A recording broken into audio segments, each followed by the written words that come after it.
Language यानी कि ज़ुबान बहुत ही बुनियादी हैसियत रखती है किसी भी कंटेंट में। जब भी आप कंटेंट लिखेंगे, जाहिर सी बात है वो किसी ज़ुबान में लिखेंगे, और ये बहुत ज़्यादा डिपेंड करता है कि आप किस ज़ुबान में लिख रहे हैं और आपकी ऑडियंस किस ज़ुबान में पढ़ना चाहती है। अगर आप ऐसी ज़ुबान में लिखें जो आपकी ऑडियंस समझती ना हो या पढ़ना ना चाहती हो, तो वो आपको छोड़ के जा सकती है। हमने ये ध्यान में रखना है कि जब भी हम कंटेंट क्रिएट करें, हम उसको प्रॉपर लैंग्वेज भी डिसाइड करें, और लैंग्वेज हमेशा डिसाइड होती है ऑडियंस के साथ। लैंग्वेज इस तरह से अहमियत की हामिल है कि फॉर एग्जांपल अगर मुझे पश्तो नहीं आती और मैं आपकी वेबसाइट पे आया हूँ जो कि पश्तो में है, तो मैं उसको शायद ना समझ पाऊँ और मैं आपको छोड़ के जा सकता हूँ। और अगर इसी तरह से आपको फ्रेंच नहीं आती और मेरी वेबसाइट फ्रेंच पे है और आप जो है मेरी वेबसाइट पे आएंगे, तो आपको कुछ समझ नहीं आएगी और आप छोड़ के चले जाएंगे। अगर मेरी प्रोडक्ट सिर्फ फ्रेंच पीपल के लिए है, तो फिर तो ठीक है कि मैं चाहता ही नहीं हूं कि कोई और मेरी वेबसाइट के ऊपर आए। लेकिन अगर वेबसाइट जनरल है जिसमें हर जुबान के लोग आके शॉपिंग कर सकते हैं, बाय कर सकते हैं, सो लैंग्वेज एक बड़ा मसला बन सकती है। नॉर्मली ज़्यादातर जो इंटरनेट है वो इंग्लिश लैंग्वेज में है, पर बहुत सारी वेबसाइट्स या बहुत सारी कंपनियां ये पसंद करती हैं कि वो जिस मुल्क में काम कर रही हैं उस मुल्क की लैंग्वेज को भी वो यूज़ करना चाहती हैं। इंटरनेशनली इसका बहुत ज़्यादा रिवाज है। पाकिस्तान में भी आपने देखा होगा कि अगर आपने कोई वेबसाइट देखी है तो पॉसिबिलिटी है कि उर्दू में भी उसका वर्जन हो, नहीं तो उर्दू अखबार तो आपको बहुत सारे मिल जाते हैं। लैंग्वेज में आपने जो चीज़ें ध्यान में रखनी है वो तकरीबन 3 है। 3 चीज़ों का आपने ध्यान रखना है, जिसमें सबसे पहली ग्रामर है। अगर आपकी ग्रामर ठीक नहीं है, अगर आपको लिखना नहीं आता, आपका जुमला प्रॉपर नहीं है, चाहे वो इंग्लिश में है, चाहे वो उर्दू में है या किसी भी ज़ुबान में है, और अगर आपके कस्टमर को या ऑडियंस को आती है, तो वो आपको पकड़ लेगा और वो उसको पता चल जाएगा कि इनको लिखना नहीं आता, और यहीं से वो आप उसको लूज कर देंगे। अगर आपका कस्टमर या ऑडियंस ये अंडरस्टैंड कर ले कि इनको तो लिखना भी नहीं आता, वो आपकी प्रोडक्ट को नहीं देखेगा, वो आपको वैसे ही छोड़ के चला जाएगा। लैंग्वेज बेहतर होगी तो आपकी सेल्स होंगी। अगर लैंग्वेज बेहतर नहीं होगी, कंटेंट बेहतर नहीं होगा, तो इसी तरह से आपको सेल्स भी जो है वो लूज करनी पड़ सकती है। दूसरी चीज जो इंपॉर्टेंट है लैंग्वेज के अंदर वो है स्पेलिंग्स। स्पेलिंग्स अगर आपकी गलत हैं वेबसाइट के ऊपर, तो वो भी आपकी नॉन सीरियसनेस को शो करती है।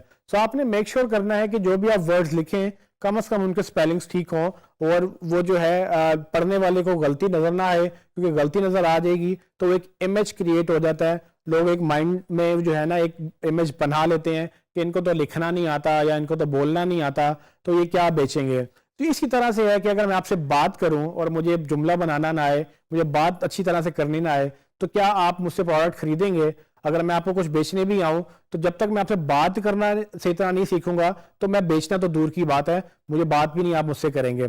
यही काम आपके वेबसाइट पे भी होता है। तीसरी चीज इसमें सबसे इंपॉर्टेंट जो है वो है क्वालिटी। अब क्वालिटी बड़ी मतलब सबके लिए डिफरेंट मीनिंग रखती है। आपके लिए कंटेंट बहुत क्वालिटेटिव हो सकता है, लेकिन हो सकता है कि आपकी ऑडियंस को लगे कि ये तो बिल्कुल बेसिक सा कंटेंट है, इसमें क्वालिटी नहीं है।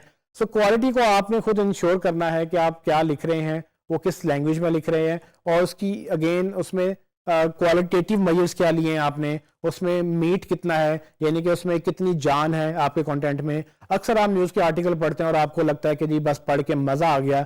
वो पढ़ के मज़ा इसलिए आता है कि उसमें अल्फाज का जो चुनाव होता है वो बड़ा अच्छा होता है, वो बड़ी अच्छी लैंग्वेज में लिखी हुई होती है। लेकिन अक्सर आपको पढ़ने के बाद लगता है कि ये तो किसी बच्चे ने लिखी है।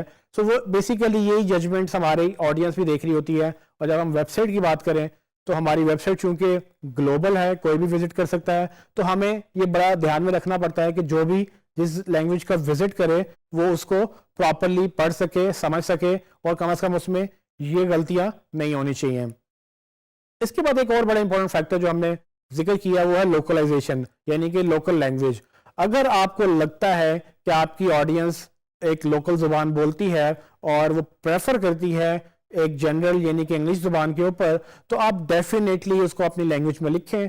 क्योंकि इससे आपको रिटेंशन काफ़ी मिलेगी, पढ़ने वाले को आसानी होगी पढ़ने में, और वो जितनी देर आपकी वेबसाइट पे रुकेगा, जितना ज़्यादा आपको पढ़ेगा, वो उतनी पॉसिबिलिटी है कि आपसे ही बाय करेगा।